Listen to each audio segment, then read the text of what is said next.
API.art, c'est un atelier collaboratif de création numérique qui a eu lieu ce dernier week-end du mois de mai 2015 au lab de l'Institut culturel de Google, où nous avons décidé d'ouvrir notre immense fonds d'images et également base de données à des designers, des artistes numériques, bien entendu des développeurs, pour les inviter à porter un regard neuf et un regard différent des regards qui sont les nôtres dans le métier muséal, un regard très centré sur l'histoire de l'art. Aujourd'hui, avec ce qui se passe avec le numérique, on se disait que cette base pourrait rencontrer d'autres types de publics et pourrait inspirer de nouveaux types d'usages. L'accessibilité de cette base à travers une API, on pourrait stimuler la création de choses que nous, on n'a même pas rêvé.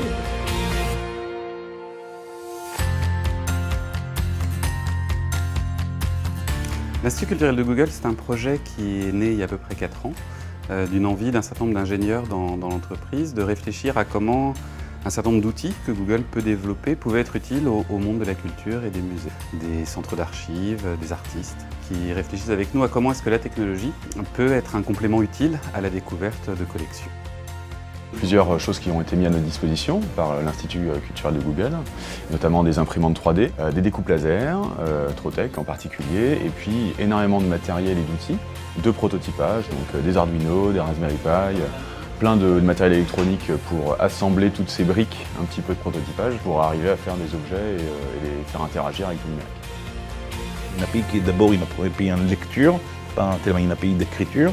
Et la question principale, c'est comment aller travailler la donnée, comment avoir des représentations de ces données qui sont riches, intéressantes, explorables. Je suis très impressionnée par l'énergie et l'enthousiasme que toutes les équipes ont déployé. Ça a été un week-end extrêmement passionnant et que l'endroit s'est transformé en une ruche extrêmement fertile puisqu'on a découvert aujourd'hui 8 projets tout aussi passionnants les uns que les autres. Nous avons en fait constitué avec les collections des musées nationaux une base qui est un gisement extraordinaire, 800 000 images numérisées aujourd'hui et surtout un très riche corpus de métadonnées qui les accompagne. Et les candidats se sont vraiment fait leur ce corpus et ont réussi à partir de ce matériau à nous proposer, je trouve, des projets extrêmement intéressants. D'ailleurs, la composition des équipes illustre bien la tendance que l'on observe aujourd'hui dans la culture à avoir de plus en plus de pluridisciplinarité. Donc là, effectivement, des développeurs, des designers, des artistes. On sent qu'ils sont sensibles non seulement à la peinture ou la sculpture qui constitue évidemment la base de nos photographies, mais aussi à la chorégraphie puisqu'il y a un certain nombre d'allusions qui ont été faites à d'autres arts. C'était vraiment un week-end super enrichissant, autant d'un point de vue des connaissances, des personnes. On a rencontré énormément de gens différents. On a appris plein de choses en très peu de temps. Donc c'était très condensé et ça a fait vraiment très plaisir d'avoir vécu ça, quoi.